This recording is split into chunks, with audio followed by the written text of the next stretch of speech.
Hello and welcome to Simulation! Woo!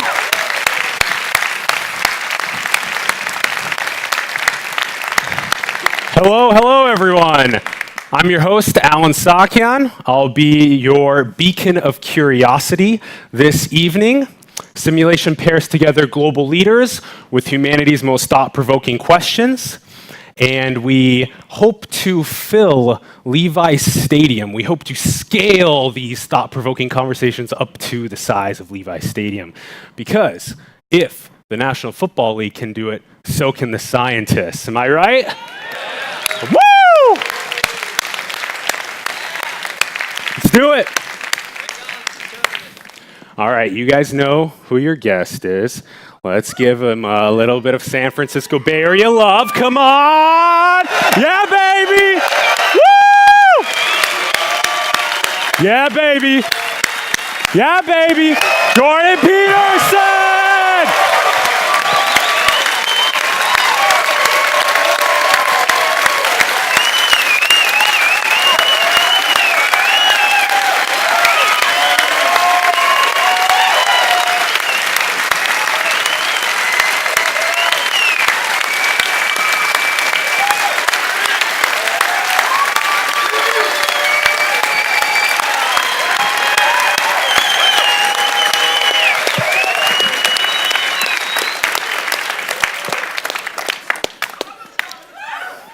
It's a lot of noise for a bunch of lefties.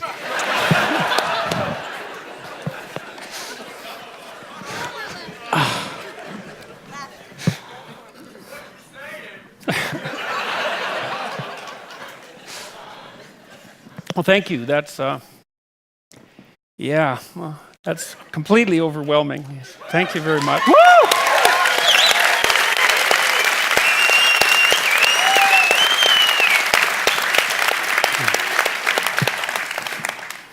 San Francisco Bay Area welcomes you. Huge welcome. Did you see the lobster? I did. I said the lobster. Yeah.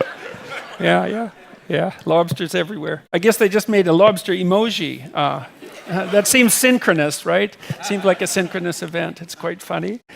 I want the one where you're riding the lobster. Yeah, well, you can buy those posters if you're really into that sort of thing. New fetishes. Yeah. Oh, Jordan, where do we even start? Well, you're the interviewer.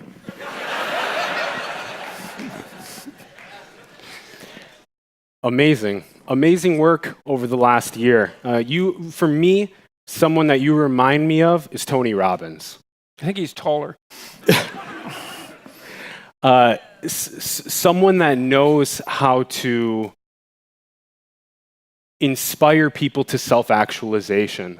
And I find that to be deeply needed in our world, and that's what you've been doing. And it's brilliant, it's beautiful, and I think this is why you bring people together like this. So something that you brought to the attention of so many people is the dominance or competence hierarchy. Let's maybe talk about what's the difference, dominance or competence hierarchy. I kind of like competence hierarchy. Yeah, it's better. Yeah. Yeah, well, I got this colleague. His name is Daniel Higgins, and I've been working with him for like 25 years. He helped me design the self-authoring suite, which is a series of programs, writing programs that are online that help people write about their lives, their past and their present, their virtues and their faults, and to make a plan for the future. And we've talked a lot. He has a master's degree in MIT in engineering, and then he went to Harvard. He was a student of mine there, and he got a PhD in experimental psychology. And we've been working on these psychological interventions online ever since. And we talk fairly frequently, and I'd been using the term dominance hierarchy a lot, which it's something that's used by biologists very regularly, right? Because most social animals, even animals that aren't social, any animals that have to compete for occupation of a specific territorial space tend to organize themselves into fairly predictable hierarchies. And it's a biological universal. That's a good way of thinking about it. which is something really important to know, right? Because if you don't know that, then you might think that hierarchical organizations are some secondary consequence of a socio-political structure or an economic structure or something like that, and that's just not true. It isn't even a little bit true. It's unbelievably not true. And, well, this is partly why in 12 Rules for Life, I wrote about the nervous system of crustaceans in rule number 1, because the neurobiological systems that we have evolved, or that have evolved, to deal with dominance hierarchy placement, and I'll get to the competence issue in a minute, are at least 1/3 of a billion years old. And that's far longer than there weren't trees 1/3 of a billion years ago. So dominance hierarchies, hierarchical organizations among animals are older than trees. It's like there's no blaming them on capitalism, right? It's just, well, seriously, hierarchies have problems. They're problematic social structures, but you can't blame them on cultural. You can't blame them on culture. Anyways, we were talking about dominance hierarchies, and Dr. Higgins said, you can't call them dominance hierarchies. I said, why not? He said, well, unless you're in an organization where you can put a dog leash around someone's neck and lead them around, it's not a dominance hierarchy. And I thought, he's kind of blunt, as you might have noticed by that comment. Kind of shocked me, because it was so blunt. There's lots of that happens in San Francisco.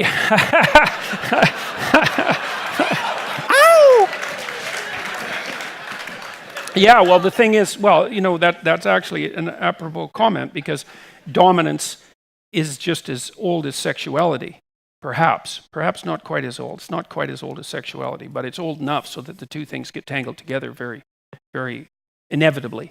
So he said two things that I thought were really interesting, and the first was that human organizations are sufficiently complex so that dominance is an insufficient means of establishing hierarchical priority.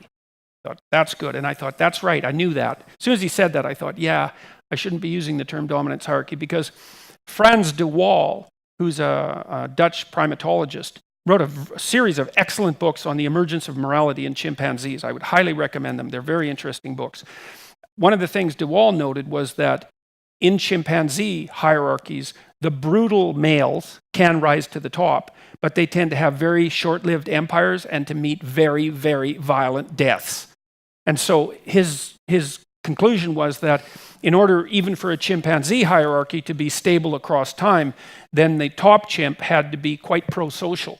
So first of all, had to engage in sufficient reciprocal behavior so that he had allies among other males, right? Because otherwise, if you're like top chimp and you're caveman, strongman type, and you've established your dominance merely as a matter of intimidation and strength, then if you have an off day, two of your slightly weaker opponents can tear you to pieces, which is exactly what the chimps do, because they're quite brutal in there. There's no evidence that chimpanzees have any internal regulation of the violence that they'll use to shift dominance hierarchy position.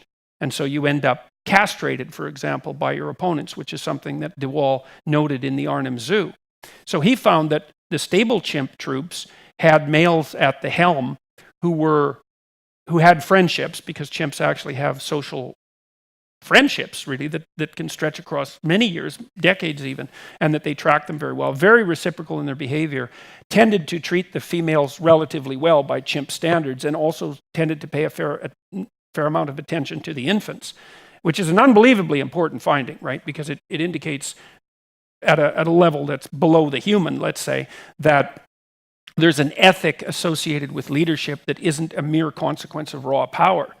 And then, so that was the first thing that Higgins pointed out. And the second thing was that he thought, and I don't know how true this is yet, he thought that some of what the ethologists who had used the term dominance hierarchy to apply to animals might have been doing was using an intrinsically Marxist framework to interpret animal behavior and to overestimate the degree to which dominance was actually the core foundation of hierarchical organizations, even among animals. And the first objection he had, that's definitely the case. This is true. The second one, it's an interesting... Versus competence. Yeah. Well, the idea that it's pure power is an unstable basis for stable hierarchy. That's well documented. And I think that has probably moved into the realm of empirically verifiable fact. The second one, that the initial idea that it was dominance per se that was at the basis of hierarchical arrangements was in part a quasi-Marxist interpretation or projection. I think that's disputable, because I think what happens is that as you go down the phylogenetic chain to simpler and simpler animals, it looks more and more like power, physical prowess, essentially, is the determining factor. It certainly seems to be the case among lobsters, for example, crustaceans. They're of interest because they have, see there's the lobster. Again. They have relatively simple nervous systems, relatively, they're still very complex, with large neurons that are easily observable, and a neurochemistry that differs from humans but is the same, is similar in very interesting ways. And maybe an example of using skills that aren't power-based or things like creativity to be able to find different ways to get food or get mates. What you want, like, you might want to figure out how you would define competence. And so there's a psychometric answer to that. Psychometricians are psychologists who are particularly interested in measurement, and then also in measurement and prediction. And so one of the things you want to predict are the various human outcomes, like economic success, let's say, or subjective well-being, which is something that Sam Harris is quite excited about, and or general quality of life. These things are hard to measure, but you can measure economic success. What you find is that, well, there are a variety of features that predict economic success in the Western world. The most outstanding of those are IQ, so that's straight intelligence, and intelligence is something like processing speed and working memory capacity. So it's the ability to manipulate variables, a number of variables simultaneously at relatively high speeds. And they're abstract variables, and there's still people who debate about the existence of IQ, but they're called fools fundamentally, because there's absolutely no doubt that IQ is the most documented phenomena in the social sciences, except for one thing. There's only one thing I've ever seen that has been measured more powerfully and accurately, and that was the correlation between inequality across counties in the United States and male homicide rate, because that correlation is about 0.9, and you never see that. The correlation between IQ and success, depending on how you measure it, academic success, learning speed, economic success, success as a manager and administrator, success as an entrepreneur or a creative agent, the correlation between that and IQ is about 0.5. Which is about 3 times, roughly speaking. 3 times, 2 to 3 times as powerful as the most typical next powerful order of effects that social scientists measure. So IQ is a walloping effect. So IQ is the first one. Hardly surprising. I mean, especially as the environment gets more complex, because IQ predicts performance in complex jobs better than it predicts performance in simple jobs. And a simple job is one where you learn it and then you repeat what you've learned, whereas a complex job is a job that changes every day. So I suspect most of you in the audience have complex jobs. And performance in... Well, I suspect so, and maybe performance with complex thinking as well. Yeah, well, as long as the environment that you're operating in changes on a relatively frequent basis, then you have to have a high IQ to manage it effectively. That's basically what IQ measures. And then the next most relevant predictor is trait conscientiousness, which is not a trait we understand at all. We have no measures of conscientiousness that work.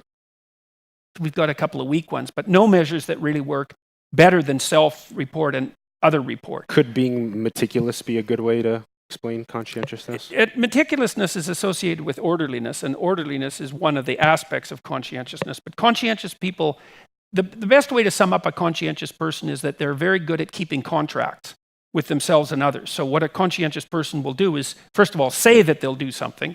So that's the first thing. Mm-hmm. But then they'll actually do it. Mm-hmm. So they seem to be able to, and they seem to be able to... That's crucial. It's crucial it's especially crucial if you're a manager and administrator. It's not so crucial if you're an entrepreneur. Or if you want to hold yourself to achieving goals. Yeah.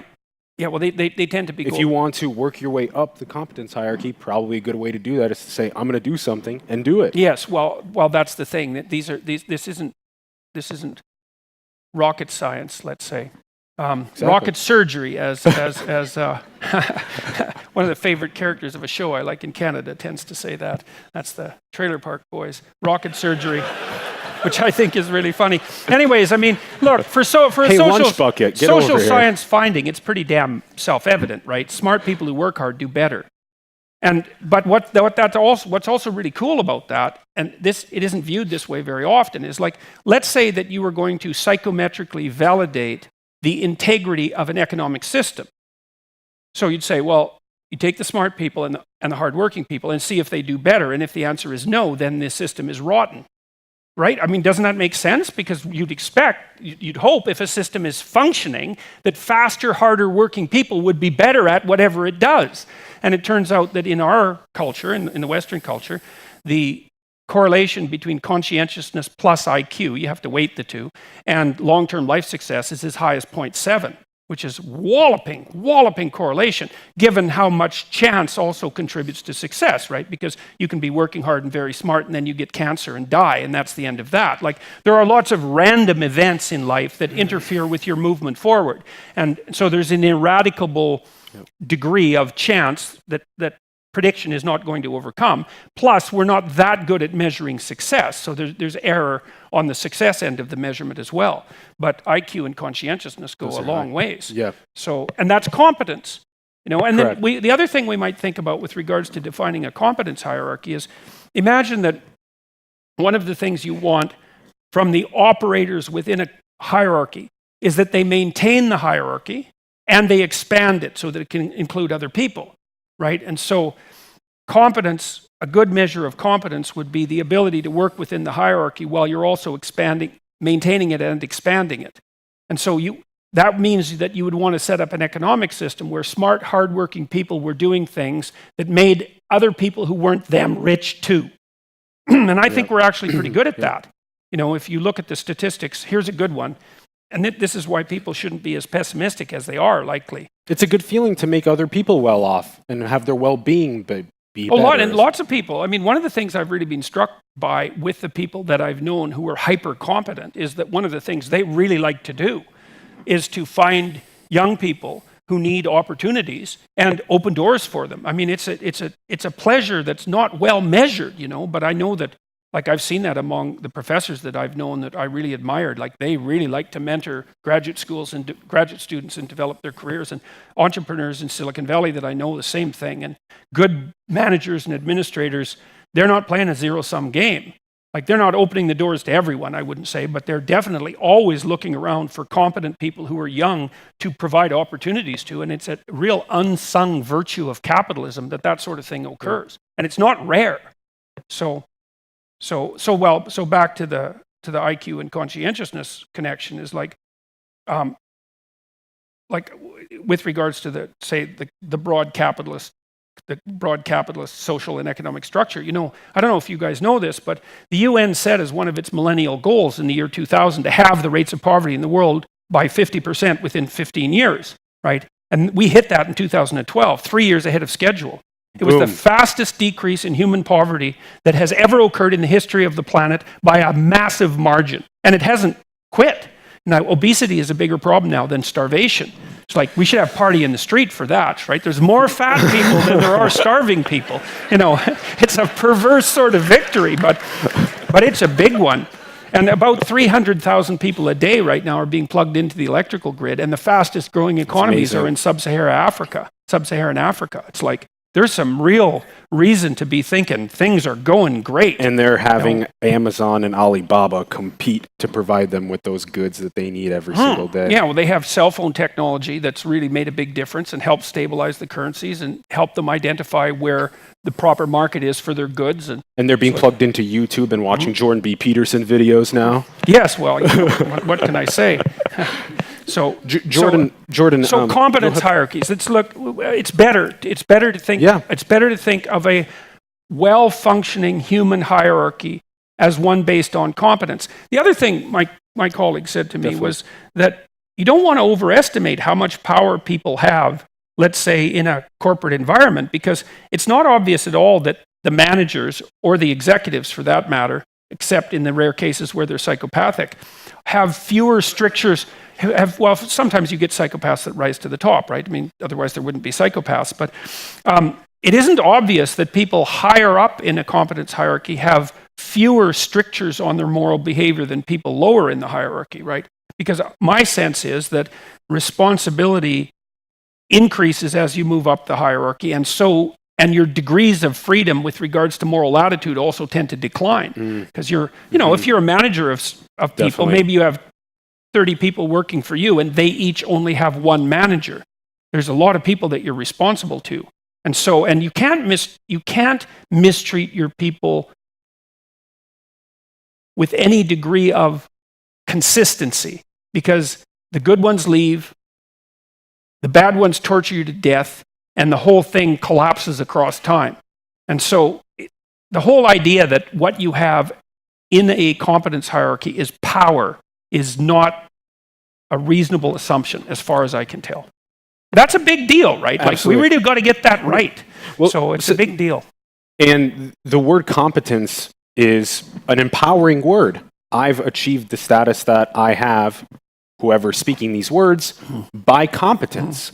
And then there's better mates, better food, less disease, etc. to climb higher.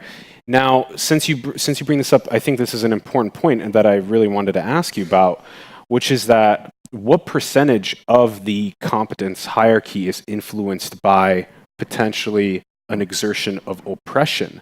Let me give you an example. For example, let's go ahead and take our friendly lobster. Let's take the lobster, for example. Let's say the lobster is a seafloor dwelling creature, and the lobster has 20 shelters. But the lobster only inhabits 2 of the shelters. But it doesn't enable the other lobsters to dwell or reside in the other 18 shelters that it doesn't even use. Just as an example. Well,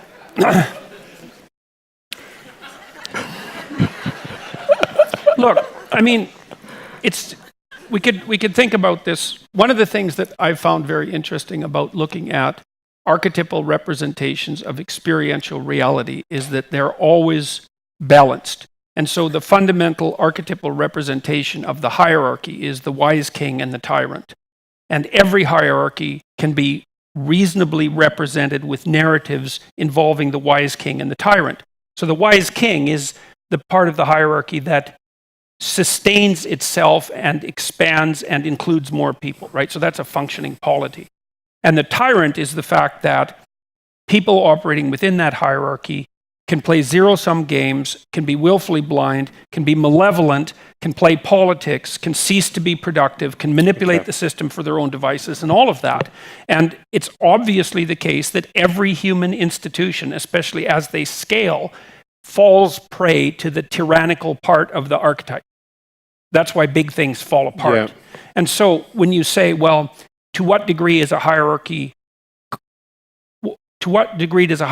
emerge because of tyrannical factors? The answer is, well, it depends on the hierarchy, but generally a non-trivial amount that scales with size. Okay. But that, having said that, that doesn't, to say that something is partially corrupt is a lot different than saying that it's totally corrupt, right? There's this great story, for those of you that don't know it, in the Brothers Karamazov, and the atheist Ivan, who's the most compelling character, I would say, most charismatic character in the book, is torturing his younger brother Alyosha, who's a monastic novitiate, about religion and dogma and God. And he's trying to convince Alyosha that if there is a God, he's so cruel that he's reprehensible in his fundamental element.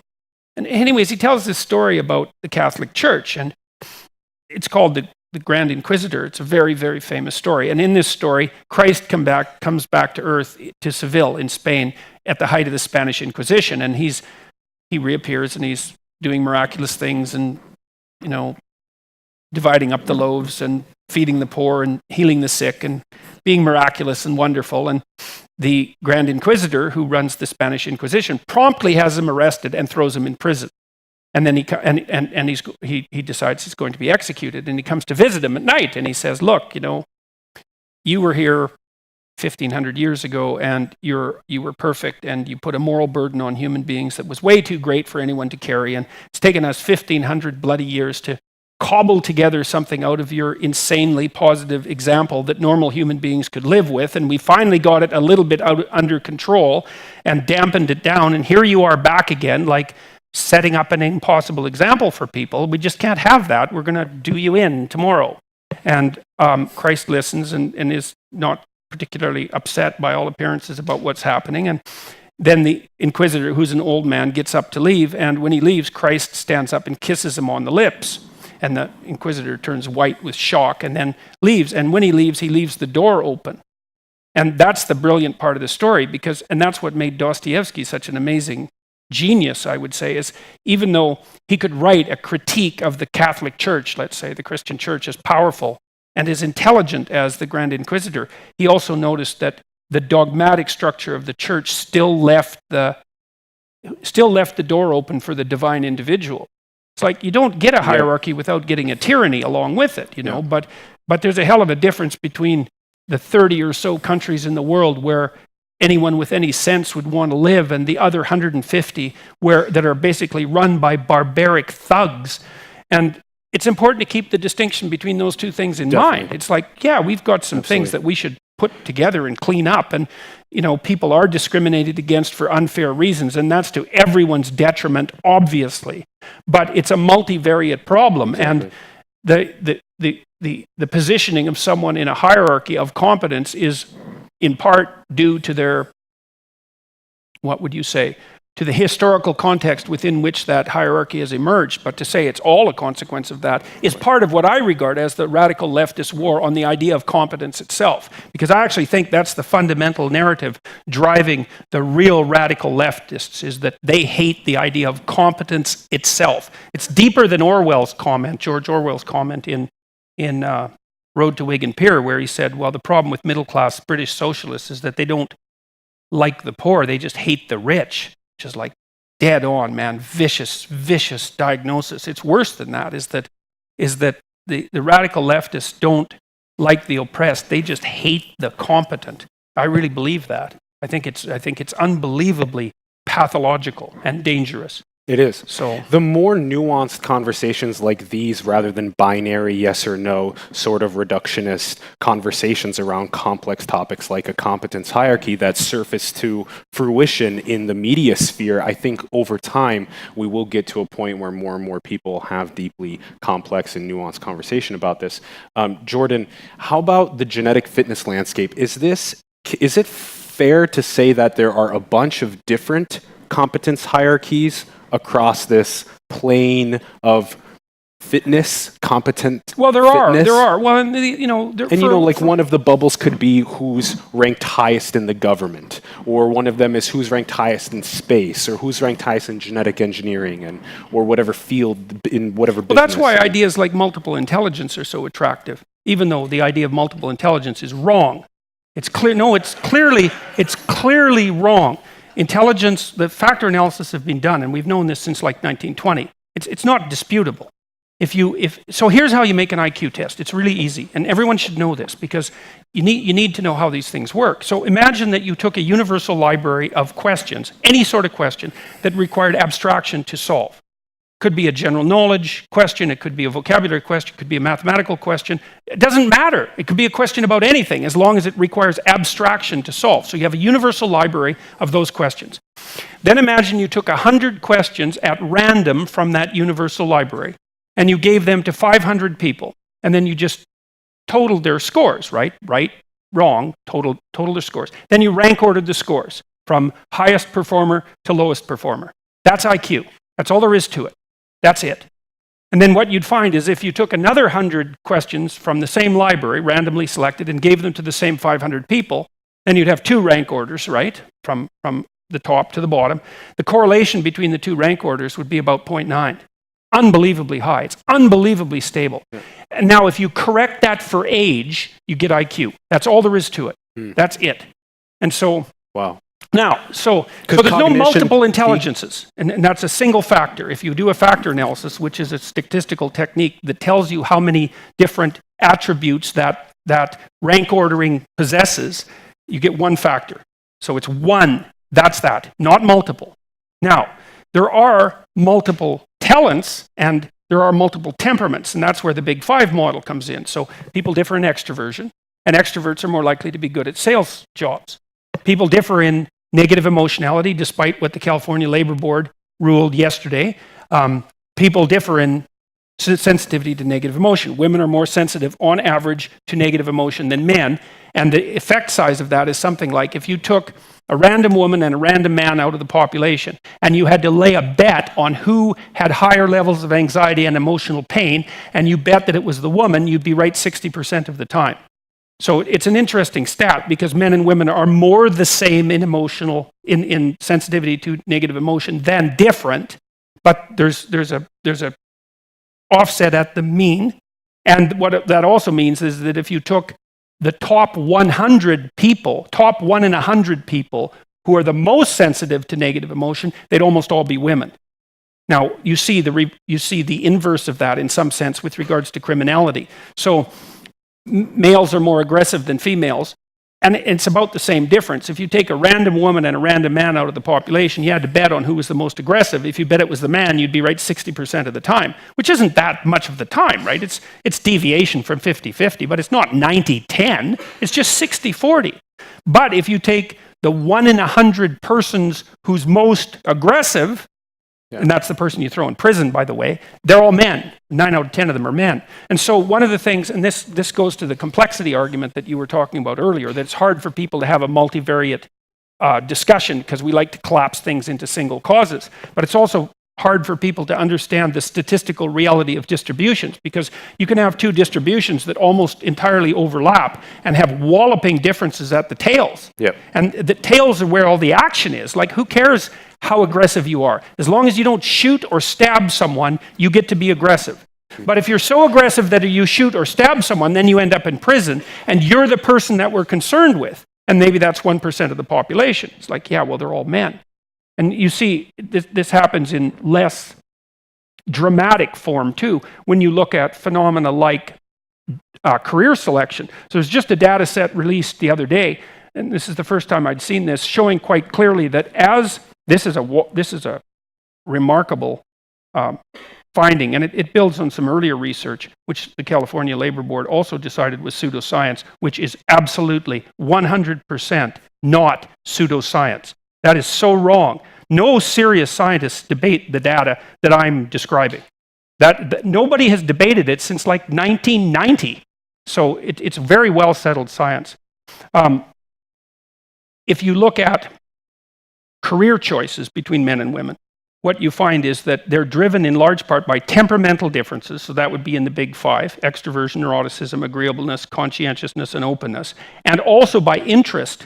Because the biggest difference between men and women that's been measured psychometrically, forget about the physical differences, but the psychological differences, is difference in interest. And it's actually pretty big. And so men, on average, are more interested in things, and women, on average, are more interested in people. And it's a 1 standard deviation difference, which is a big difference by the standards of these sorts of differences. And it's enough to drive a couple of phenomena. Phenomena 1, most nurses are women. Phenomena 2, most engineers are men. Why? Has nothing to do, or very little to do, if any, with differences in mathematical reasoning ability. And I mean, that's been tracked too. So if you take junior high kids, men and women, girls and boys, and you take only those who are off the charts in terms of their mathematical interest, the gender difference isn't that great. There's a tiny edge for boys, but not much. And it's even disputable whether that edge exists. So let's assume it doesn't, for the sake of argument. If you track those kids across time, what you find is a disproportionate number of the men go into the STEM fields and hardly any of the women. And the reason is they're good at it, but they're not interested in it. So and then you might think, well, that's sociocultural, right? We could change that. It's like, no, sorry, research has already been done. So imagine you could rank order countries by how gender neutral their socioeconomic policies were. And then you put the Scandinavian countries at the top for obvious reasons, because they've been pushing that for like 3 decades, 4 decades, and have made a lot of progress with it. the biggest differences in temperament and interest in the world between men and women are in the Scandinavian countries. And the data now have revealed that there's a correlation between how gender neutral the country is and how big the differences are between the men and women, and the difference is positive, not negative. And then you think, well, is that reliable science? Or are the right-wing conservatives driving this scientific agenda? And the answer to that is, there are no right-wing conservatives in psychology. There are none. I'm dead serious, man. I'm dead serious about that. So here's why this research is reliable. It's because the research is reliable because the people who generated the findings hated them. They hated the findings. They were completely biased in the other direction because everyone was hoping, everyone who's a social scientist was hoping that as you flattened out the gender differences in the sociological landscape, you would decrease the personality differences, the individual differences, and that's not what happened. You maximize them instead. It's like, that wasn't what we expected. And believe me, people just didn't run to the publisher and publish these data sets. They were shocked by them. And so they replicated them. And these have been replicated across samples of tens of thousands of people and dozens of countries. It's extraordinarily reliable. It is, as far as I'm concerned, apart from the hard biological end of psychology, where there's some unbelievably solid work done, it's the most solid social science that exists, as far as I can tell, the psychometric data. And the reason I think that is when I was starting my career, I was looking for the most solid data, because one of the things I wanted to do was learn how to predict how people's lives transformed and changed and across time and what sort of level of achievement they managed. So I was looking for the most reliable and valid measures. And it's clearly the psychometric measures are the most reliable and valid, period. No one disputes that. So except people in women's studies, and that just doesn't count. So, they don't have a methodology. So the fact that there's a dispute just doesn't matter. Yeah, well, so. Here, look.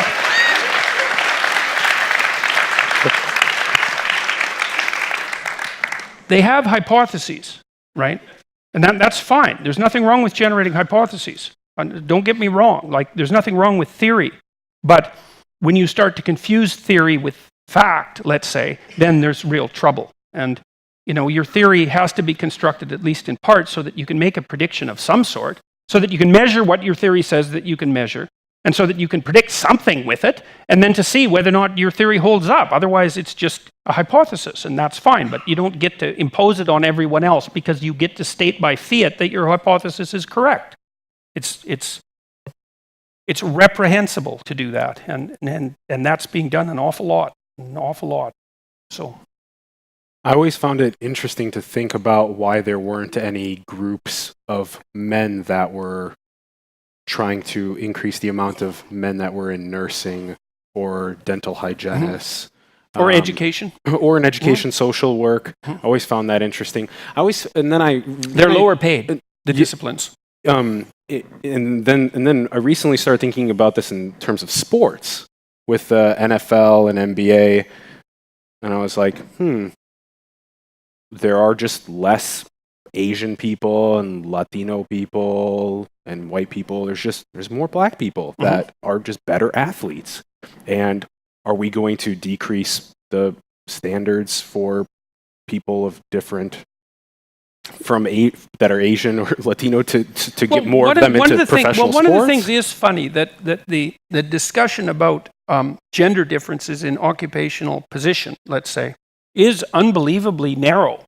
It tends to focus on the highest corporate positions. That's not all of it, but it tends to focus on the highest corporate positions or the highest paid positions. But certainly, it's quite interesting if you're into this sort of thing, I suppose, to go online and just look up the labor statistics from the American federal government, because they rank order occupations by gender, proportion.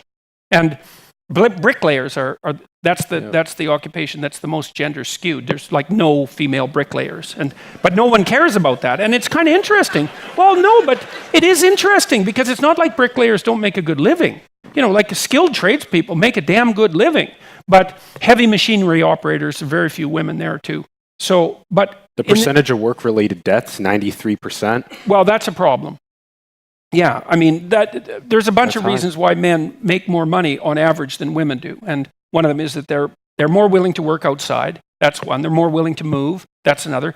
They work longer hours. And if you work 13% more hours, you make 40% more money on that. That's the stat. So that the effect of overtime is nonlinear. 13% more hours, 40% more income. Yeah. Wow. Yeah. Well, I think that's a good example of how, let's say you have a bunch of employees and you're trying to differentiate them for promotion. And let's say they're all operating within a relatively narrow band. Perhaps they aren't, but let's say for this example they are. It's like, well, the person who puts out 10% more, self-evidently, this guy's around like 10% more. That would be what, about an extra 45 minutes a day, something like that. He goes the extra mile. Well, he's going to get the promotion. And so you also get this, it also looks, and this is worth thinking about too, and this is part of the Pareto distribution problem, is that success is disproportionately rewarded. It's not linear. So as you start to succeed, each success non-linearly increases the probability of the next success, right? So the doors open. Yeah, that's right. And not one door, but they open exponentially. Right, exactly. And as you fail, they close exponentially. So you might think, well, failure, success, linear. It's like, no, failure, success, right? So once you start to fail, good luck to you, right? Because each failure increases the probability of the next failure in a nonlinear fashion. And that really, if you're on a downhill trend, man, that's really vicious. And it's hard to get out of it. You see that happen to big companies when they start to go into a death spiral. They can't pull themselves out of it. But by the same token, when you start to succeed, each success increases the probability of the next one. You actually even see that with lobsters. So back to the crustaceans. Well, it's so interesting that some of these things are so fundamental that they appear so low in the phylogenetic chain. So if you tally up, you watch a lobster engage in sequential dominance disputes, so basically physical challenges.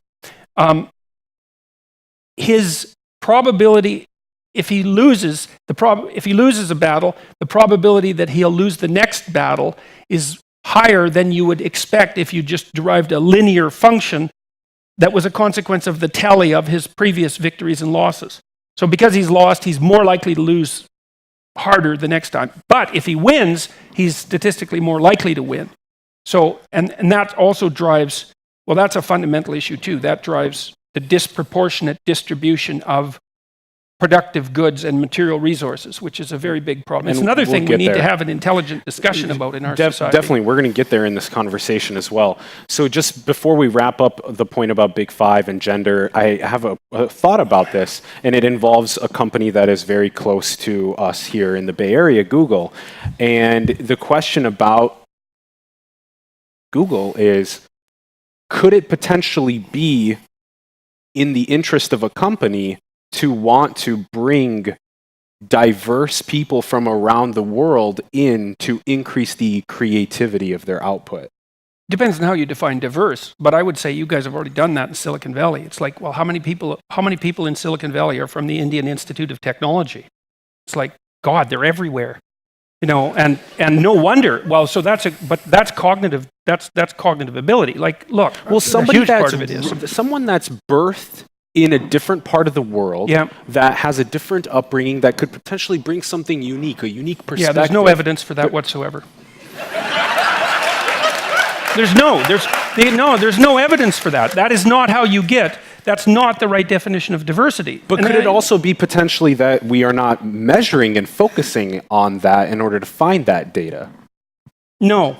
No, it's not. It's not. Because, look, measuring success is not an easy thing. You think it should be meritocracy no matter what, period? No, there's always a fly in the ointment.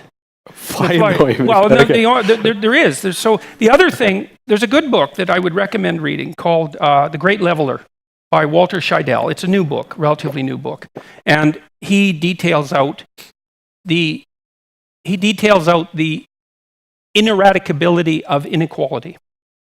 So part of the problem with this process that we just described, where success breeds success and failure breeds failure, is that the people who are succeeding get a disproportionate share of the resource pie, let's say. So, everyone knows that about money, right? Because the 12 richest people in the world, the 85 richest people in the world have as much money as the bottom 2 billion, which seems, well, let's say unfair.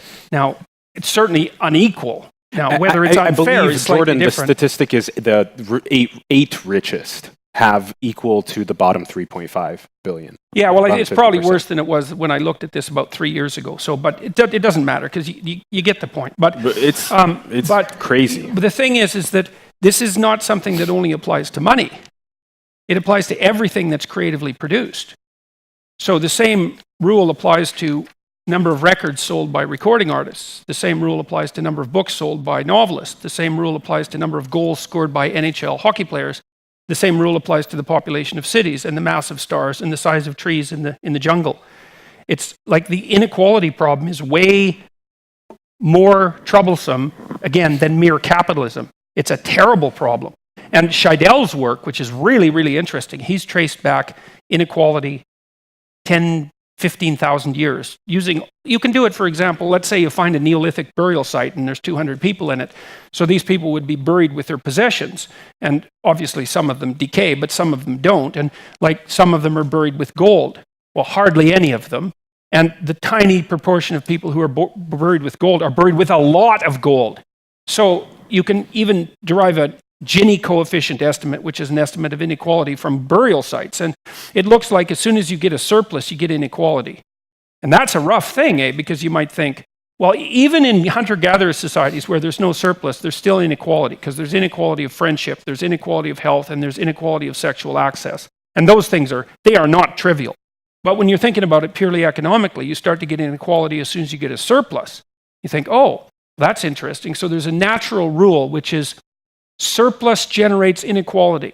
All right, so how do you solve that? And Scheidel's book says, well, that's easy. You just get rid of the surplus. Right, and that's not good. So like he found, and so one of the things he did was statistical analysis, because one of the things you might ask is, well, let's say you have your measures of inequality, and then you can track them around the world, and you can track whether or not the inequality is generated by a right-wing government or a left-wing government. And then you might hope, well, the left-wing governments would ameliorate inequality. There's no evidence for that at all. It doesn't look like inequality is it doesn't look like the amelioration of inequality is within the purview of political organization. Yeah. And you should not hear that with any degree of happiness whatsoever, because the social science on inequality is also clear. As inequality levels increase, societies destabilize. And the best indicator of that, I already mentioned that was work that was done by Martin Daly and Margot Wilson at McMaster University in Canada. They're really interested in what drove male homicide, because most homicide is male on male. It's mostly young males. It's mostly within race. And it's mostly status competition, right? So, and the status competitions get intense where inequality increases. So where everyone's poor, so if you rank order American states and Canadian provinces by inequality, the poorer provinces where everyone's poor, there's no male aggression. And the rich provinces and states where everyone's rich, there's no male homicide. But the states and provinces where inequality is high, the male homicide rate starts to climb up. And it's probably the most aggressive males who get most aggressive most rapidly when inequality increases. So there's a psychological component, but inequality drives male homicide. 0.9 is the correlation, which means that you actually don't need any other explanation for male homicide. Maybe you throw in alcohol just as an extraneous variable. You don't need any other explanation for the male homicide rate than inequality. It's staggering work. It's absolutely staggering work. And so the thing is that a meritocracy will drive inequality. And then you have a problem because people stack up at zero and they can't get out of zero, because that's what happens as inequality increases. People think about when you're playing Monopoly, the game. I mean, that's a perfect example of how inequality emerges. Everybody's equal to begin with. Everybody basically plays a random game, because Monopoly is basically a random game. I mean, there's some skill in it, but not much. So it's a random game. So what happens when everyone starts equal and you play a random game? One person ends up with everything. Everyone else stacks up at zero. Now, Scheidel's book basically shows the only way out of that is various forms of war, including revolution, and epidemics. That's it. That's the only thing he's been able to track. That and what happens is, well, you level everyone, and then inequality decreases. It's like, well, okay, like that doesn't seem like a really great solution. So, Jordan, this seems to be even more and more pressing with the proliferation of artificial intelligence, robotics, genetic engineering, neuroprosthetics, nanotechnology, and the race between China and the United States and Russia colonizing Mars. How do we actually end up coming to a global consensus on what to do as 8 people equate in wealth to the bottom? Well, I don't see. This is why we have to have an intelligent discussion about this, because on the one hand, it's pretty obvious that modern economies are doing a damn good job of lifting people rapidly out of abject poverty.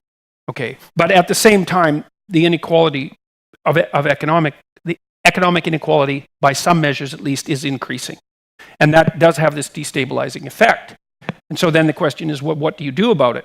Well, it's really hard, because in a meritocracy, part of that's driven by segregation by intelligence.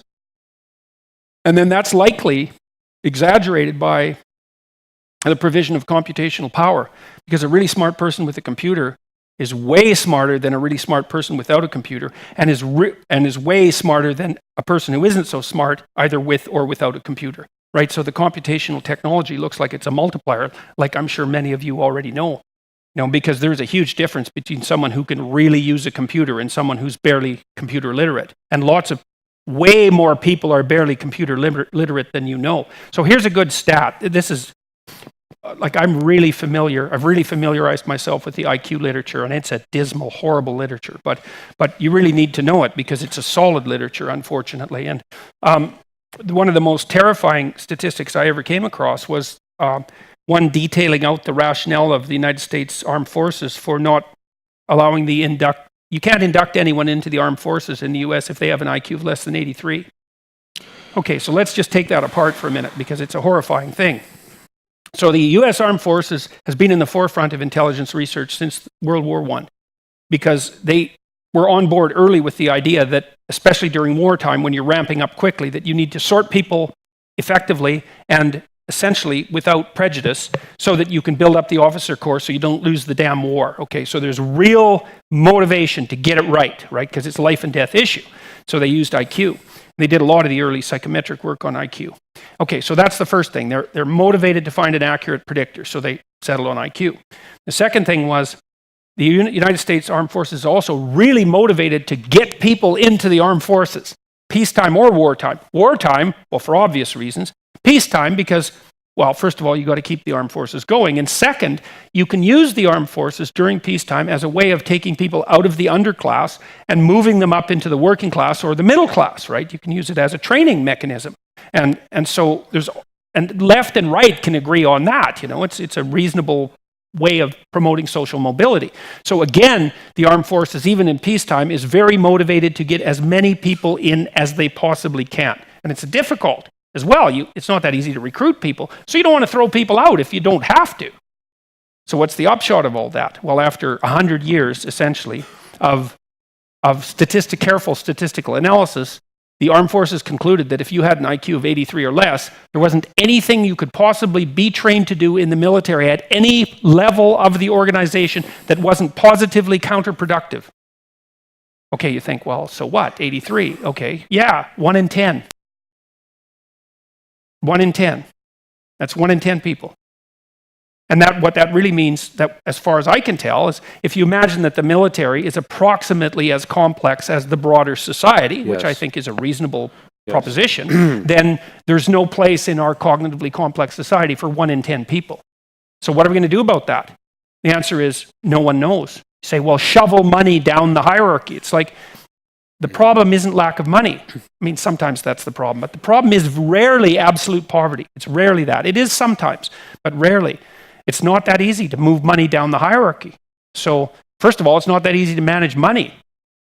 So, it's a vicious problem, man. And so, it's hard to train people to become creative, adaptive, problem solvers. It's impossible. You can't do it. You can't do it. You can interfere with their cognitive ability. But But you can't do that. Its training doesn't work. It's not nearly going to as well work in as people 6 months, think. but it could work in 6 years. No, it doesn't work. Sorry, it doesn't work. Like, the data on that's crystal clear as well. Look, I can give you an example. So I know a bunch of people who run MBA programs, and I've had discussions with them because the thing about an MBA program is if it's selective, it's really hard to get in. It's like getting into Harvard. It's really hard to get into Harvard. You have to have an IQ that places you at least at the 99th percentile, and then you have to be really good at least one or two other things. So it's really hard to get in. Okay, so you think, well, why hire a Harvard graduate? Well, it's the quality of the education. It's like, no, it's not. It's the fact that it's really hard to get in. All of the value of the Ivy League education is in the screening before the education starts.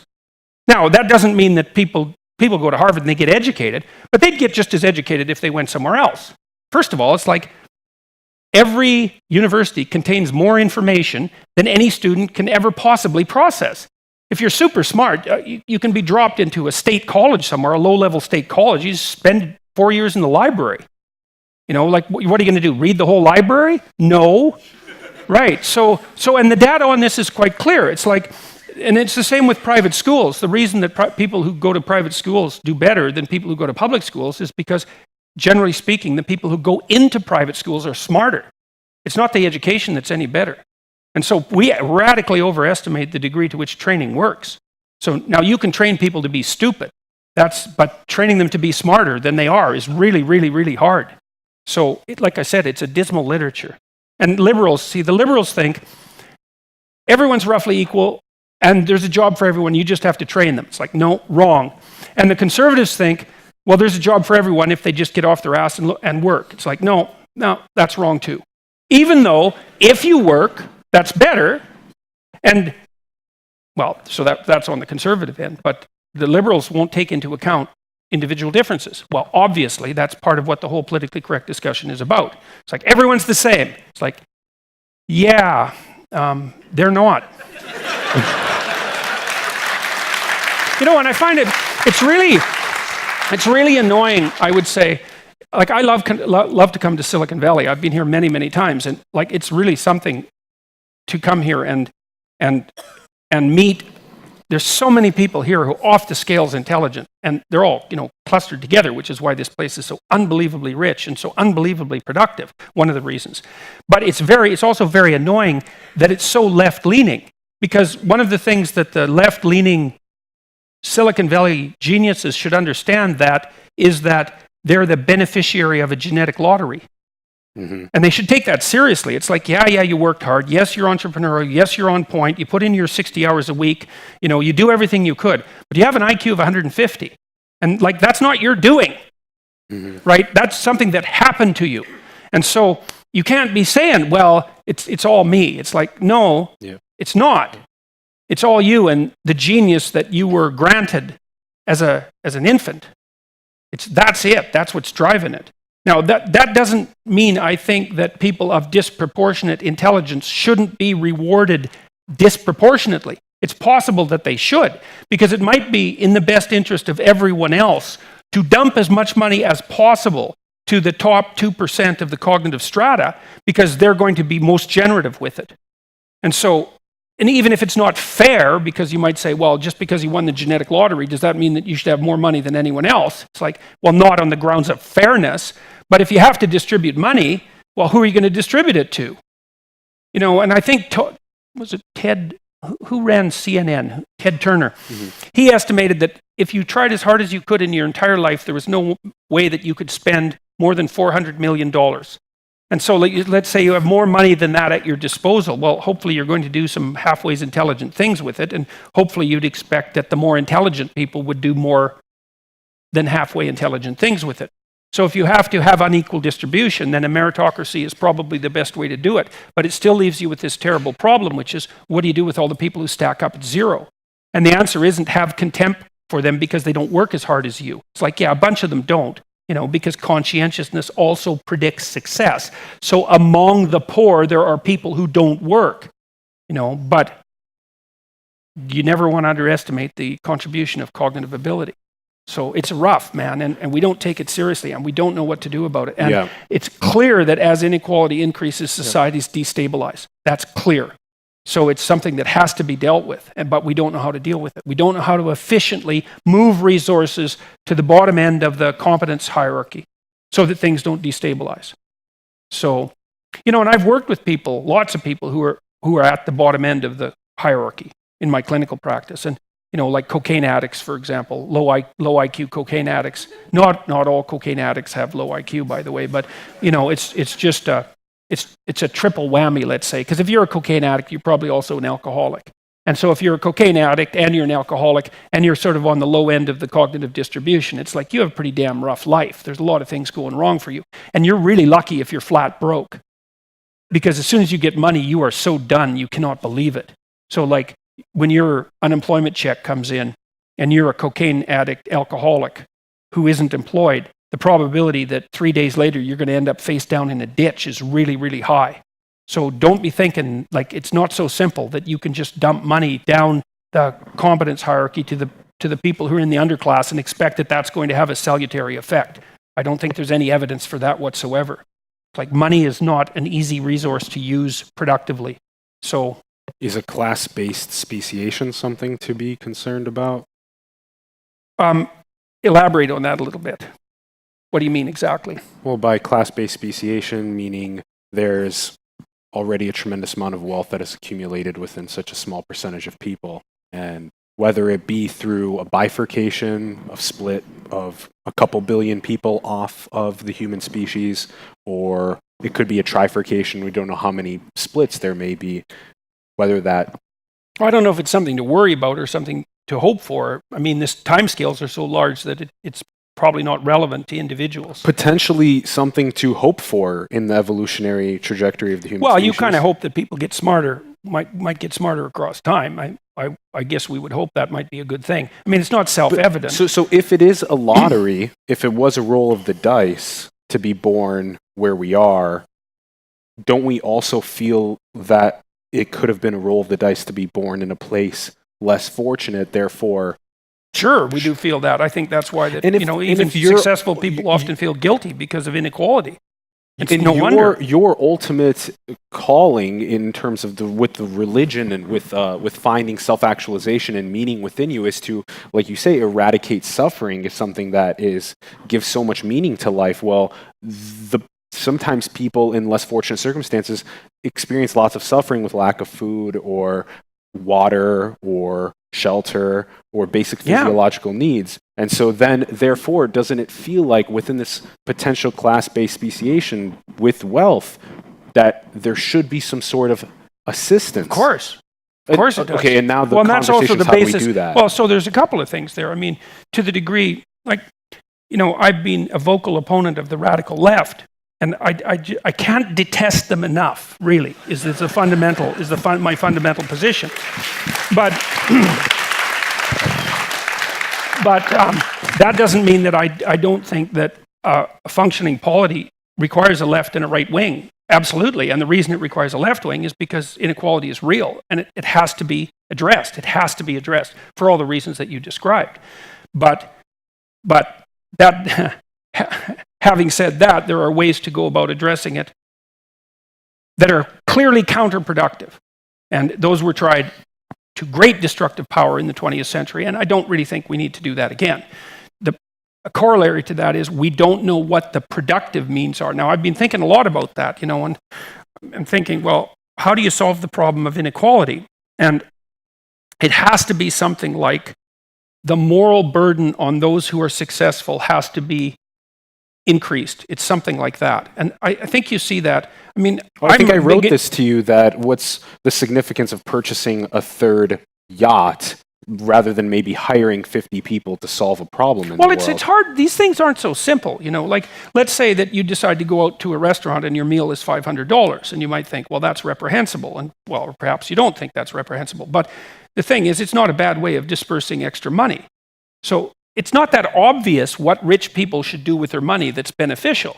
And you think, well, should you buy a third yacht because do you really need it? And well, that's a perhaps a particularly egregious example, but it's not like you're not employing people when you do that. You shouldn't stuff the money in your mattress.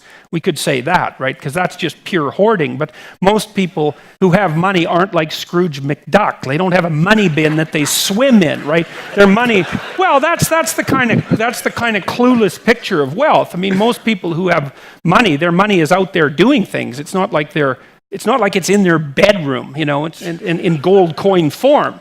So they're not hoarding it in exactly the same way that perhaps people used to hoard wealth when it wasn't as abstracted and functional in its own terms out there in the economy. Their money is usually working for them, making them more money. Yeah, but it's also doing a bunch of other things, and if you're a bad money manager, even if you're wealthy, your money tends to disappear very rapidly. That's another thing that's really worth knowing, is that there is a 1%, and that 1% does have a disproportionate amount of the money, and 1% of that 1% has an even more disproportionate amount of the money. It scales all the way up the measurement spectrum, let's say, but there's actually quite a bit of mobility within that 1%. So you have a 10% chance in your lifetime in the United States of being in the top 1% for at least a year.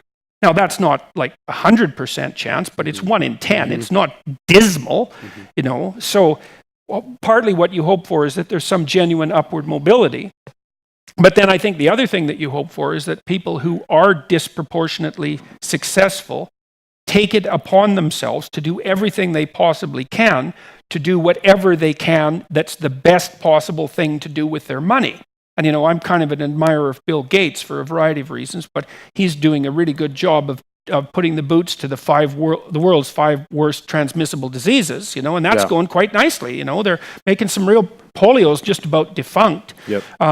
They're making some real progress with malaria. Like, there's almost nothing that could possibly be done for Africa that would be more useful than to get rid of malaria. Sleeping sickness would be another one that would be really useful to eradicate. And so I would say that the long-term solution, assuming that there is one, to the problem of inequality is that people who are disproportionately fortunate, let's say, or successful, or both, take the moral duty of doing the best possible good that they can with the money that they generate. Correct. But the other thing I think that's sort of interesting about that is I actually don't think there's anything more interesting to do with your money than Correct. that. It's like, can you think of anything more interesting to do with your money than to find a really difficult problem that causes a bunch of people suffering and then try to fix it? It's like, it's amazing. If you have a clue, that's got to be a little better than a third yacht. Yeah. So, it's pretty low. Well, it's kind of a low, like that conspicuous consumption thing at some point, it's just, if you have any sense at some point, that's just not very impressive. Could another way to address the potential class-based speciation be the education of the child, and by the principles of, let's say that over the last 100 billion people that have lived and died to build this beautiful world we live in today with all of the food and water ubiquity and the governments and the economies, that every child that's being stamped out into this world might have a little tiny missing chip on their shoulder. And that missing chip might be things like their parents explaining to them what evolution is, or what their anatomy, what their heart and their brain is, their body, maybe what morality is, things like that. If maybe every child was born with a little bit of something like that. Do you think there's something like that, Jordan? Yeah, like that's done, right? This thing is connecting everyone to everything.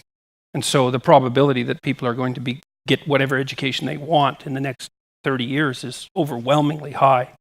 So I think in some sense, that problem is being solved as rapidly as it can possibly be being solved. That doesn't mean people should stop trying to find more and more effective ways of educating. I think that would be really good. Are there some general basic principles that you think a parent should teach a child, obviously within the rules of life, but it may be something about evolution or something about their own anatomy? And well, I think that there are all sorts of things that parents who are good parents teach their children. I mean, part of what 12 Rules for Life is about that. It's like a universal ethic in some sense. I think that there's dawning realization among members of the biologically oriented community, let's say, that there is something like an emergent ethic that's evident in biological systems. And one of the most outstanding examples of that, I would say, is apart from the work that DeWall has done with chimpanzees, showing the beginnings of an ethic, at least in the behavioral sense, the beginnings of an ethic among chimpanzees is work that's been done with rats. And so Jaak Panksepp, for example, who wrote a book called Affective Neuroscience, which I would highly recommend. It's a real work of genius. You blew my mind with Piaget, by the way, with the way that rats... No, that's Panksepp. That wasn't Panksepp. Piaget? No, Piaget found that out in children. So Panksepp was the scientist who discovered that rats laugh. That's right. And you think, well, that's not a big deal. It's like, actually, it is a really big deal because it shows commonality of the positive emotion systems across biological strata, essentially. So it's actually a really big deal. And he found that if you tickle rats with an eraser, they laugh ultrasonically. Yeah. And so you have to slow it down to hear them. And the reason he figured that out was because he was trying to figure out why, if you take rat pups away from their mother and feed them and give them enough water, they still die. So they die unless you massage them with, well, he used a pencil eraser. Because it's kind of soft, it seems to work without harming the rats, little rat pups. And if you rub them with pencil eraser, then they'll thrive. And that was actually translated very rapidly into practical research, because it turns out that if you have a premature infant, it's in an incubator, they often lose weight, which is a really bad thing because they're supposed to be gaining weight. But if you massage them 3 times a day for 10 minutes, then they'll gain weight about as fast as they do in utero. And they leave the hospital on average 5 days earlier. And the beneficial cognitive and physiological effects are still detectable 6 months down the road. It's a walloping effect. And so it turns out that one of the things Panksepp sorted out was that the touch is a human need. It's not a secondary need, it's a primary need like food and water. And childhood development. Yeah. Well, and he was also a big proponent of rough and tumble play, because he found out that in rats, that rough and tumble play, especially among juvenile males, catalyzes prefrontal development, and that rat pups who are male that aren't allowed to engage in rough and tumble play show prefrontal hypodevelopment, and you can then treat them with Ritalin, which is the ADHD drug, just in case you're wondering. So that's a very dismal line of scientific research, but also very promising. So what Panksepp also found, and this is another piece of information that really blew me away when I first read about it, was Panksepp discovered the play circuitry in mammals. And that's also a big deal, right? That's like discovering a continent. And to discover a dedicated circuitry to a set of complex biological functions, that's a big deal, man. And so when he was investigating play behavior among rats, he noticed that juvenile males in particular would work to wrestle. And they wrestle really a lot like, well, human children, or like human children and dogs wrestle. And rats pin each other. So what Panksepp found first was that, and other scientists as well, but I'll use him as a shorthand, was that rats would work to enter a play arena where they knew they were going to be allowed to wrestle with a peer. And that's kind of how you figure out if a rat wants to do something, right? You make him button press for it or pull on something, and then you can measure how fast he'll press the button or how hard he'll pull, and you can get some estimate of how motivated he is. And rats are pretty damn motivated to enter into a play arena. And so if one rat enters into a play arena and another rat does, and the one rat is 10% bigger than the other, then in like 9 out of 10 cases, the big rat can pin the little rat. And in the first bout, then pinning establishes dominance. This is kind of an interesting commentary on scientific methodology too, because let's say that you were investigating rat behavior and you were trying to draw conclusions and you only paired rats together once. You'd assume the big rat dominates, it's physical size that does the domination, and that's the purpose of play. But that isn't right, because play... It's got to let it win every once in a while. Well, play is something that iterates, right? You don't play with a person only once. You play with them, well, who knows for how long, right? If it's a relationship that lasts decades, then it's decades of reciprocal interaction.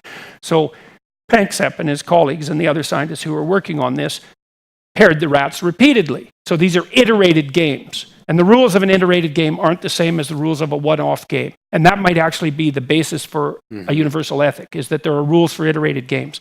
And what Panksepp found was that, okay, so the big rat is now superordinate to the little rat.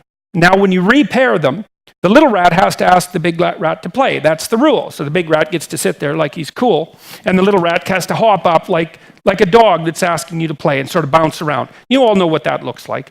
Dog kind of puts its rear end up in the air, kind of hops a little bit, and that means like, well, come on, human, cuff me, you know? And if you have any sense, you know how to do that. And you can even understand when a dog does it.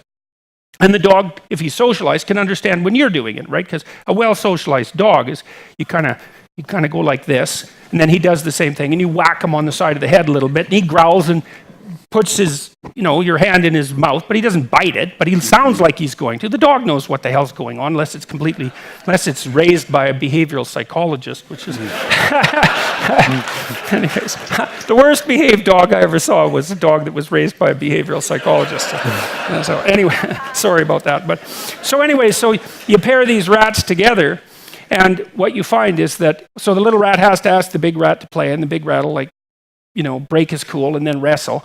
And then if you pair them repeatedly, unless the big rat lets the little rat win 30% of the time, the little rat will no longer ask him to play. Yeah. Like, and I read that, it was like, little electrical storm went off in my brain. That is what happened to me too. Well, it's so good, so absolutely unbelievable is that, well, there you have it, it's emergent ethic of reciprocity. Yeah. All you need to do is pair animals together in reciprocal play bouts, and you have an emergent reciprocity. And then you think, well, okay, so that's the basis for social interaction, is that reciprocity. There's a bit of an advantage to the big rat, but not a huge advantage.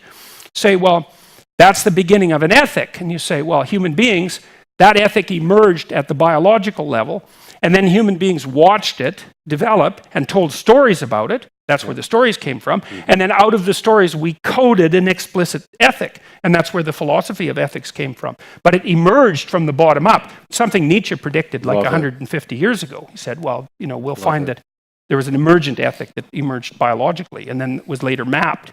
And so that was just, well, that's just absolutely beyond belief. Yes. And then very likely true, and points the way to something like, well, an archetypal ethic, certainly one of reciprocity, which is I think, the fundamental archetypal ethic. It's like, well, here's another example. Jordan, maybe just because we want to touch on a bunch of other points as well. We're amazingly in depth in this. This is so cool. Well, universal ethic is important, as it turns out. Exactly.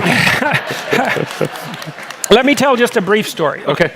All right, because this is also extremely important because it shows where the classical economists are wrong. Brief story. Brief. Jordan Peterson. Yeah, I know. It's not likely.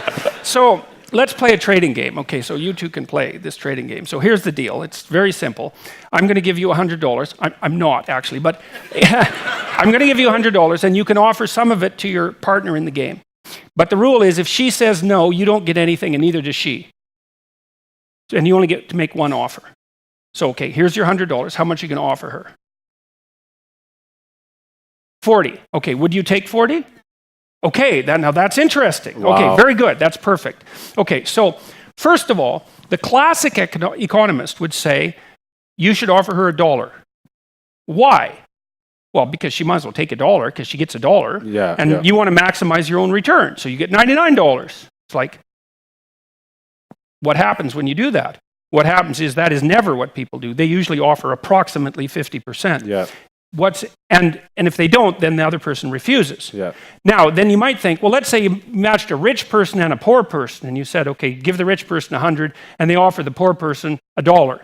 What does the poor person say? You think, well, yeah, I need the dollars. They say, no, go to hell. I'm not doing it. And they're more likely, the poor person is more likely to refuse the lower offer than a rich person is. Running completely contrary to the predictions of classical economists. You play that game across the world, it's pretty much 50-50. And that's so interesting because it's another example of that emergent ethic. It's like, well, part of the reason you'd say no, and why no is correct, is because you don't play one trading game. You play a lifetime of trading games. And the right answer to the question of how to play a lifetime of trading games is to not settle for less than 50%. But you could also make a case that if you're the giver rather than receiver, if you're playing an iterated game, you might want to offer $60 because especially if your reputation is being broadcast, Because let's say your goal isn't to get $40, which is what you'd be left if you offered 60. Your goal is to let everybody know that if they play with you, you give them 60 and you get 40. And then what happens is like, well, let's take a vote on who wants to play with who. It's like, you want to play with the person who offers you 10, or do you want to play with the person who offers you 60? And then the person who's a little more generous than reciprocal, 50-50 would be reciprocal, maybe you should err on the side of generosity. Why? Well, easy. People will line up to play with you. So then the question is, do you want to win the game, or do you want to win the set of games? Right. And I think there's rules that govern the set of all possible games. And it's the rules that govern the set of all possible games that constitute something like an emergent ethic. So anyway, so that's a very useful thing to know. It's a very useful thing to know. It is. So, can you give a couple quick ones of those potential universal ethics that govern the set of games? Well, I think that's the big one. I think the big one is you approximate reciprocity, but it would be better. It'd be better if you can figure out how to. I think it's reciprocity with erring on the side of generosity, because there's just no downside to that in an iterated game. It's like, I'm going to borrow. What I do when I grade papers with students, for example, is I grade them and then I add 5%. It's like, well, maybe I made a mistake, so I'll err on the side of generosity, right? And why not do that in your reciprocal interactions? That doesn't mean you're letting people take advantage of you, right? It's not a matter of weakness in your negotiating strategy, because there's no excuse for that. That's a losing game, that. But if you could take 50% or 70% and you decide to be generous, it's like, well, you still have to be awake so that you're not being messed about with by people who are a little bit on the psychopathic end. You don't want to be foolish about it. But reciprocal plus generous, that's a hell of a good start. So can we quick dive into science and God? Because I want to not quick.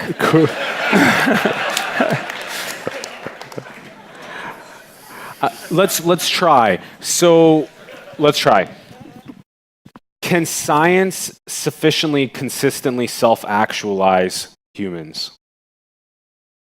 Well, okay. Because with God, with religion, people find some sort of self-actualization. Can science be a source of self-actualization or morality? Not the way that we normally construe science. Like, if you look at, let's make that concrete for a minute. When I teach my students my personality class, and we concentrate a fair bit on clinical theories because I'm a clinician, one of the things I make clear to them is that neither medicine nor clinical psychology are sciences. They're variants of engineering. They're attempting to build something. There's an end in mind. There's an ethical end in mind, right? I mean, what you do when you're a clinical psychologist is try to help people make their lives better. Now, you might say, well, you're trying to make them more mentally healthy. But actually, that's a weaker description than that you're trying to make their lives better. Because sometimes, as a clinical psychologist, you see people who are, they're normal in their health, but they would like their lives to be better. There's an up, obviously, and that introduces the ethical realm. And you might be able to use scientific techniques in order to determine which of the strategies you use to try to make your life better are working. But it's not obvious that you can use scientific principles to decide what constitutes better to begin with. That's a big problem. I don't see any evidence that you can. Well, how about... Because science excludes morality from its purview at the methodological level. Well, okay, let's take an example of cancer and science solving suffering by providing solutions to cancer. Yeah, well, should you devote money to cancer education? That's where the problems start to come, is that you can't make an a priori decision. You can't make an informed decision about where the scientific attention should focus itself. It's not an easy thing to do. At some point, the decisions have to be, they're either arbitrary or they're made by techniques that seem to be outside of the scientific purview. Let me give you an example. So I read this book by an ex-KGB agent who had detailed out some of the extent of the Soviet biological warfare program back in the 1980s. And one of the things the Soviet scientists were trying to do, according to this guy, was to weaponize infectious biological agents, which actually turns out to be harder than we suspected, thank God. And what they were trying to do was cross smallpox with Ebola. And it's because Ebola is like seriously fatal and smallpox is seriously contagious. And so they thought, well, seriously fatal plus seriously contagious, it's like, what could be better than that? Recipe for disaster. Right. And so, and you might say, well, is crossing Ebola with smallpox, is seeing whether you can cross Ebola with smallpox a reasonable scientific question, an appropriate scientific question? And purely from the perspective of science, yes. Because science is a generic problem-solving mechanism. Now, you might say, well, no, it's not something any reasonable human being should ever engage in, but that's not the same thing as asking whether or not it's a question within the reasonable purview of science. I mean, the thing about science is that science was designed to be as value-free a methodology as possible. It's designed for that. And so then people say, well, why is there a gap between science and values? It's like, well, because it's built into the methodology. So it looks to me like you need something that's outside of science to direct the ethic. And it seems to me that that's something like stories. Well, it can't come from within science. I don't see how. I mean, partly because you exclude the value. Isn't the story of the cosmos already enough to get someone excited enough to find some sort of value system from the being born from the stars and that being inspirational? No, not necessarily, because you can just as easily say, well, here we are in this little dirt ball in the middle, on the outer edge of this galaxy that's going to rotate pointlessly for the next 250 million years. A couple of dozen billion years before the heat death of the universe. It's like, that's pretty dismal accounting of the utility of life. I mean, you know what I mean? You can take we're taking it from different perspectives. You have that entire range of interpretive possibilities from isn't life remarkable and wonderful, and to isn't it bloody pointless if you look at it from the wrong temporal perspective. I think you can find that from science. Well, yeah, but you can also find the reverse. So that's the problem. I'm not anti-scientific. Yeah, but of course. I don't see a simple way of solving the problem of the ethical direction of the scientific inquiry. I mean, what comes to mind maybe as a way to get to that area? Well, one of the things that I talked about in detail with Sam Harris, and we're going to talk about this some more because it's by no means solved, is the relationship between facts and values. And the old idea, Hume's idea, is you can't derive values from a set of facts. And I think that's sort of right, but I kind of think it's more complicated than Hume thought it was, but I'm not exactly sure why. Because I made a case earlier about this emergent ethic arising out of iterated games. That kind of looks like a scientific observation about the origin of morality. It's something like that. So it's not like science can't inform your moral decisions, but exactly how that might come about is by no means a straightforward issue. And I mean, fascinating. Well, it's also not the case. It is also not self-evident that science has served a beneficial function for human beings. Like, it might be the case. It could be the case. I mean, look, we're pretty comfortable here, and thank God, and that's definitely a consequence of the scientific revolution. But you just highlighted your phone as a major... Yeah, but one good hydrogen bomb blown up over North America would set us back about 50,000 years, and that could easily happen. If I was a paranoid dictator, that's certainly what I would do. And I don't know, you guys, most of you guys probably know what would happen if you blow up a hydrogen bomb. I think it's about 150 miles up, something like that. One, you get an electromagnetic pulse, it takes all the electronics out, like all of them. Right. One bomb. And so, maybe we'll manage that, but it wouldn't. And, maybe we'll manage that transition to whatever we're going to do next, but I wouldn't count on it. And so, it isn't even necessarily the case that scientific endeavor is a pro-human life process. Depends on what we do with it, I suppose. And that's why you said earlier that it's important now more than ever to have these conversations about the future of humanity and where are we going, how are we going to do this together. So let's talk about just ending it off with mutual exploration. I really thought this was interesting. And the intellectual dark web is a really good example of this, which you are a main pillar of, in my opinion. So let's say that two people are having a conversation and they're reducing their points. They're maybe keeping it to straight binary. We see a lot of political polarization that's occurring today in United States politics. Finding a lot of the beauty and the nuance of conversation when you take complex position and you maybe stay equanimous rather than become agitated. All of these things tend to drive better conversations, and it seems as though you're leading that forefront. What do you see in that sort of path that we're walking of figuring out how to have better conversations? I write about this a fair bit in 12 Rules for Life. There's a chapter, I think it's chapter 9, I think that's right. Assume that the person that you're listening to knows something you don't. It's kind of a derivation of some things that I learned from Carl Rogers, who was a great clinician, great 20th century clinician. His star sort of rose during the 1960s. He was a humanist. He was a Christian missionary when he was a kid, but he dropped that and he became a leading light in humanistic psychology. And he was really interested in the preconditions for therapeutic conversation.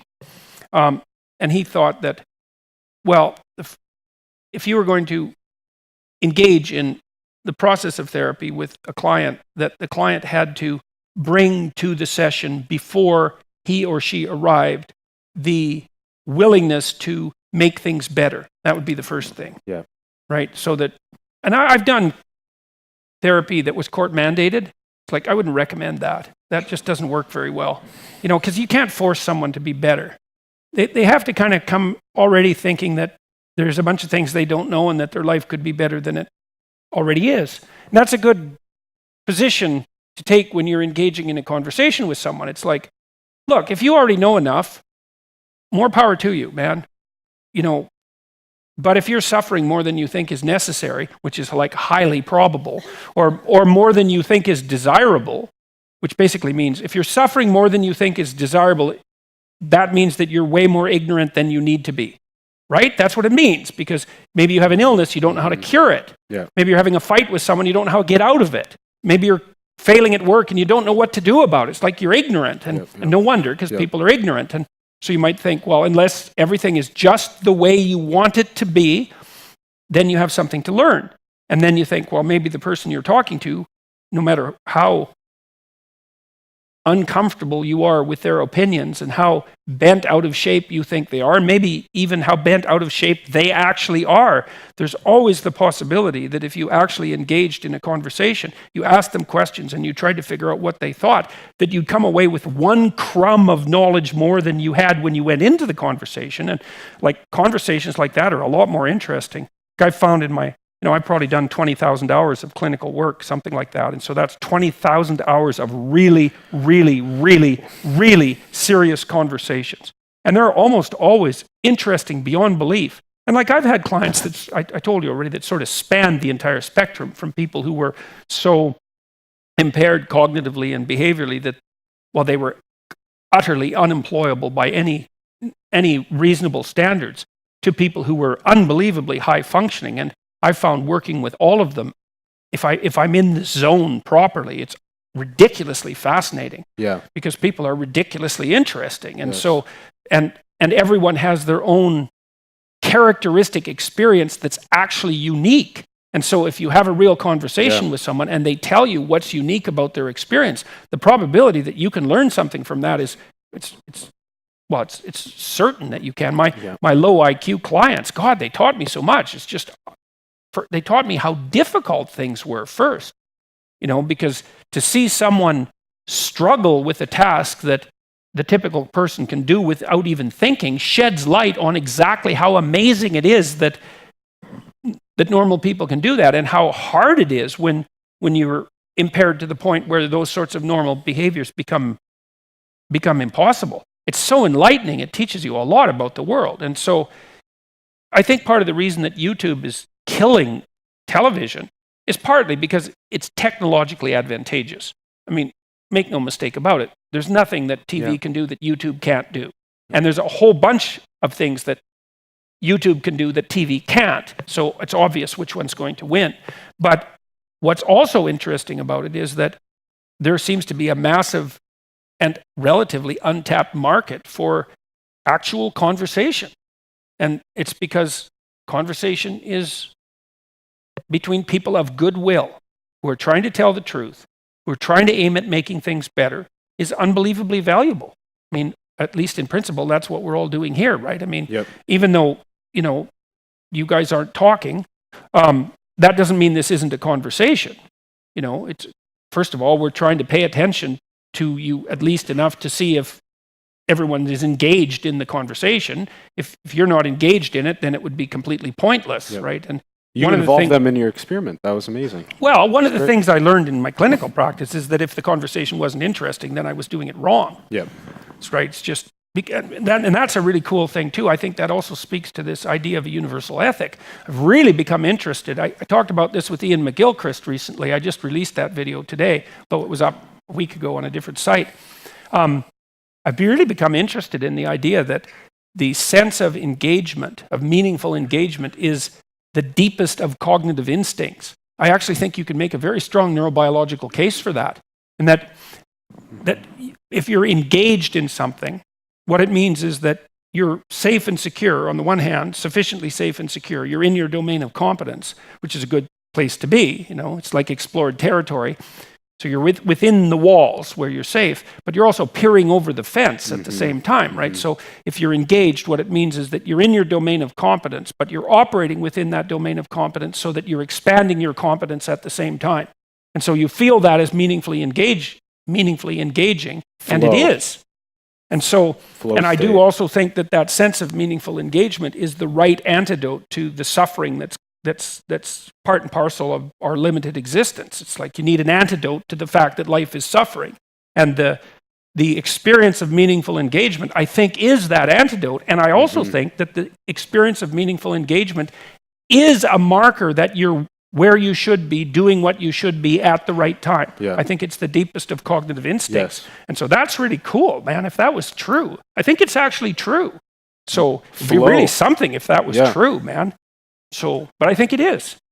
So when we we're can in try that that and see if it works. In that state of flow, you lose a sense of time. Yeah, well, you lose your self-consciousness too, as well. And that's something that's worth thinking about. I would also consider that a primary religious experience. It's something like that. You were talking about science and religion earlier, and like there's a bunch of questions that we need to address pretty seriously about that too, because the scientific, the kind of atheist types, they're very down on the idea of religion, but that's a very bad idea because religion is a human universal, right? And religious experience, people have religious experiences. It's like at minimum, we need an explanation for that. Plus you can induce them, which is also, you can't just write that off. Like you can induce religious experiences. Well, that like, can what be the hell's up intertwined with that? Spiritual as well, right? Yeah. Religious, spiritual. So, but it's not just conceptual. Like, you can say, well, there's a spiritual realm. It's deeply experiential. It has to be, Jordan, are we in a computer simulation?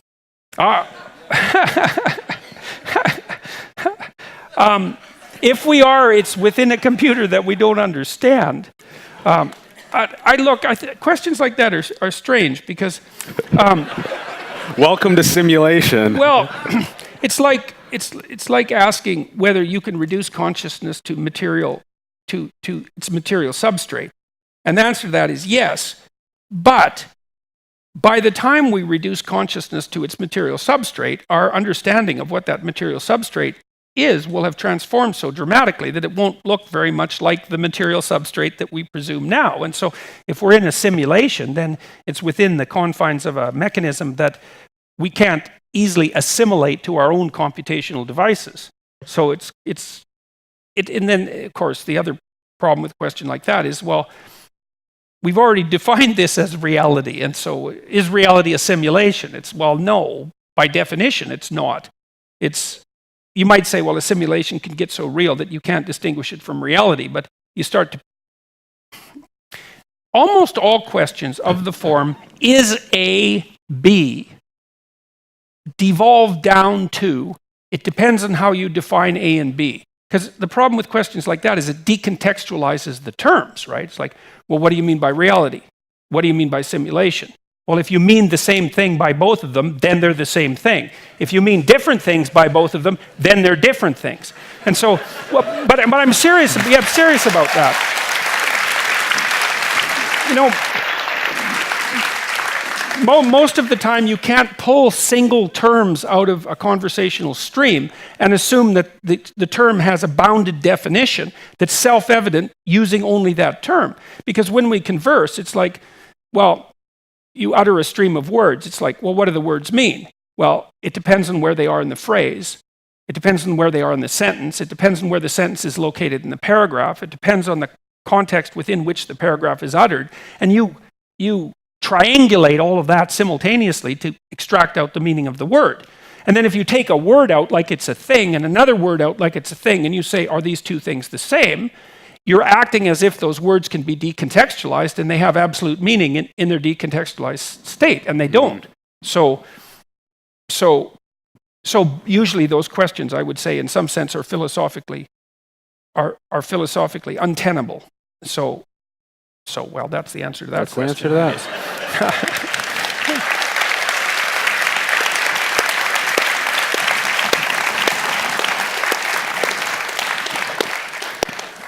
For those of you that haven't done self-authoring or understand myself, they're incredible programs. There's a 20% off code. It's SanFran. So give that a go. Thanks, Jordan. Appreciate you. I appreciate you coming out here. And San Francisco Bay Area, really enjoyed having you. We hope to have you again soon. Thank you. Thank you very much. Thank you.